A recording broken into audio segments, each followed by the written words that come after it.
ഇടതുമുന്നണി സ്ഥാനാർത്ഥികൾ പ്രചാരണം തുടങ്ങി. മണ്ഡലങ്ങളിലെ പ്രധാന വ്യക്തികളെ കണ്ടാണ് സ്ഥാനാർത്ഥികൾ ഇന്ന് വോട്ട് അഭ്യർത്ഥിച്ചത്. മുന്നണിക്കകത്ത് പ്രശ്നങ്ങളൊന്നുമില്ല എന്ന് വടകരയിലെ സ്ഥാനാർത്ഥി പി ജയരാജൻ പറഞ്ഞു. ഇടതുമുന്നണി തെരഞ്ഞെടുപ്പിന് സജ്ജമാണെന്ന് CPIM സംസ്ഥാന സെക്രട്ടറി കോടിയേരി ബാലകൃഷ്ണനും അറിയിച്ചു.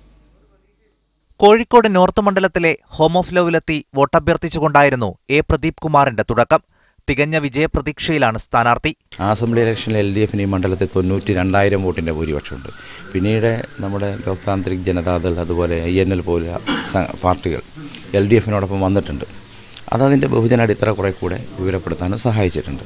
കൂത്തുപറമ്പ് വെടിവെപ്പിലെ ജീവിക്കുന്ന രക്തസാക്ഷി പുഷ്പന്റെ വീട്ടിലെത്തിയാണ് പി ജയരാജൻ പ്രചാരണം തുടങ്ങിയത്. ഘടകകക്ഷികളുമായി ഒരു പ്രശ്നവുമില്ലെന്ന് പി ജയരാജൻ പറഞ്ഞു. വടകരയിൽ വെന്നിക്കൊടി പാറിക്കുമെന്ന തികഞ്ഞ ആത്മവിശ്വാസം. അപ്പോൾ കഴിഞ്ഞ 2 തവണ നഷ്ടപ്പെട്ട വടകര മണ്ഡലം തിരിച്ചുപിടിക്കാനുള്ള പ്രവർത്തനങ്ങളിൽ എല്ലാവരുടെയും പിന്തുണയും സഹായവും ഉണ്ടാവണം എന്ന് ഞാൻ അഭ്യർത്ഥിക്കുന്നു. പാലക്കാട് 3ാം തവണ ജനവിധി തേടുന്ന MP രാജേഷ് മണ്ഡലങ്ങളിലെ പ്രധാന വ്യക്തികളെ സന്ദർശിച്ചു. പാലക്കാട് ബിഷപ്പുമായും മുൻ സുപ്രീം കോടതി ജഡ്ജ് ചേറ്റൂർ ശങ്കരൻ നായരുമായും കൂടിക്കാഴ്ച നടത്തി.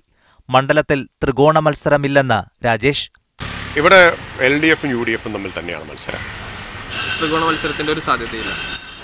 ത്രികോണം എന്ന് പറഞ്ഞ തുല്യ ശക്തികൾ തമ്മിലുള്ള മത്സരമാണ്. അത്തരമൊരു സാഹചര്യം പാലക്കാട്ടില്ല. ബാലാനന്ദൻ, സൈമൺ ബ്രിട്ടോ എന്നിവരുടെ വീടുകളിൽ സന്ദർശനം നടത്തിയായിരുന്നു പി രാജീവിന്റെ തുടക്കം. നാളെ മുതൽ LDF കൺവെൻഷനുകൾ ആരംഭിക്കും.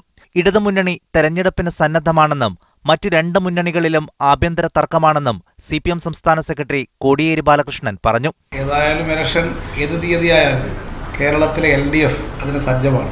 20 മണ്ഡലങ്ങളിലും LDFന്റെ പ്രവർത്തനം ഇന്നലെ തന്നെ ആരംഭിച്ചു കഴിഞ്ഞിട്ടുണ്ട്. വിവിധ ബ്യൂറോകൾക്കൊപ്പം ന്യൂസ് ഡെസ്ക് മീഡിയ 1.